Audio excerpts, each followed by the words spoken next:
अब कर्णालीका सुइना हाममा सुइना भने जस्तै तपाईहरुको त्यो सपना बोकेर जान पाऊँ र त्यो सपना बोक्ने सुरुवात आज हामीले बाचापत्रबाट गरेको छौं, कर्णालीबाट घोषणा गरेको छौं।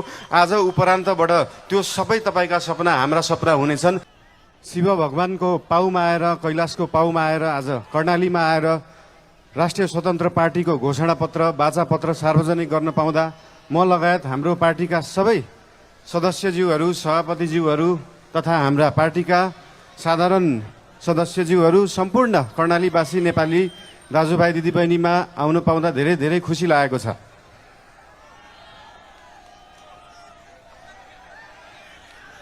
कर्णाली यो देशको सबैभन्दा ठूलो ताल, रारा ताल, राजा महेन्द्रले भन्नुभयो जस्तो स्वर्गकी अप्सरा भएको ठाउँमा आउन पाउँदा धेरै खुसी लागेको छ। देशको सबैभन्दा लामो नदी रहेको ठाउँ, देशको सबैभन्दा ठूलो जिल्ला रहेको ठाउँ, देशको सबैभन्दा ठूलो गाउँपालिका रहेको ठाउँ, देशकै सबभन्दा गहिरो ताल रहेको ठाउँ, जुन गहिराईलाई आजसम्म कुनै सरकारले, कुनै पार्टीले, यो देशले बुझ्न सकेन, त्यो गहिराईलाई बुझ्न चाहन्छौं। त्यो गहिराई बुझ्ने पार्टी हो राष्ट्रिय स्वतन्त्र पार्टी।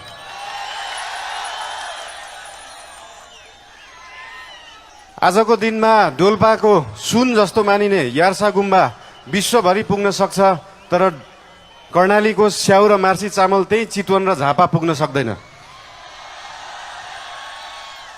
यहाँको उत्पादनलाई कम्तीमा पनि देशभरि पुर्याउने पार्टी बन्न चाहन्छ राष्ट्रिय स्वतन्त्र पार्टी।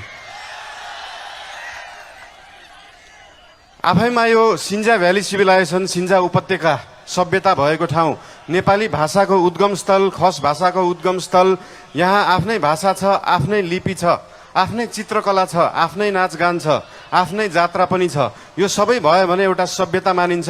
त्यो सभ्यता जोगाउने पार्टी बन्न चाहन्छ राष्ट्रिय स्वतन्त्र पार्टी।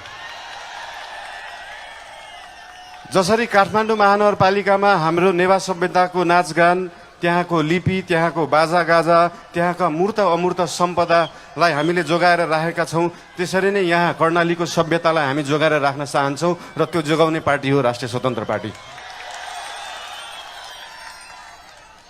देशमा अझै पनि भोकमरी छ, अझै पनि 4 वर्ष मुनिका बालबालिकाहरूको मृत्युदर एकदमै बढ्दो छ, महिलाहरूको, आमाहरूको मृत्युदर बढ्दो छ। त्यो कर्णालीमा छ र त्यो कर्णालीको पीडालाई, गरिबीलाई, त्यो दुःखलाई बेच्ने नेता धेरै आए, त्यो गरिबीलाई बुझ्ने नेता धेरै आएका छैनन्। अहिलेसम्म कोही आएको छैन। त्यो बुझ्ने नेताहरू बन्न चाहन्छ राष्ट्रिय स्वतन्त्र पार्टीका नेताहरू।